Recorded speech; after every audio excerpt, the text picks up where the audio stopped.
அம்மா நான் கட்டினா அவங்கள தாம்மா கட்டுவேன், இல்லைன்னா எனக்கு கல்யாணமே வேணாமா. அவன் தான் பிடிக்கலன்னு சொல்றான்ல, அவன் ஆசைப்பட்ட பொண்ணையும் அவனுக்கு கட்டி வைங்கம்மா.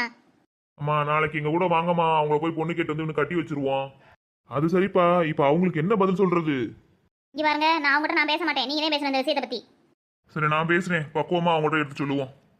போய் இந்த ட்ரெஸ்ஸை மாத்திட்டு வந்துடுறேன் முதல்ல. நானும் போய் இந்த ட்ரெஸ்ஸை மாத்திட்டு வந்துடுறேன். மா மா நீ என்கிட்ட பேசாத பிரபு. இந்தா ஃபோன் பண்ணிட்டாங்க அவங்களே. எடுத்து பேசுங்க. ஹலோ மச்சியான். சொல்லுங்க மச்சியான். நல்லபடியா எல்லாரும் வீட்டுக்கு போயாச்சா? வந்துட்டோம் மச்சியான். சரி மச்சியான், மாப்பிள்ளை என்ன சொன்னாரு? அதை எப்படி சொல்றதுன்னு எனக்கு தெரியல, இப்போதைக்கு அவனுக்கு கல்யாணம் வேணாம்னு சொல்றேன்.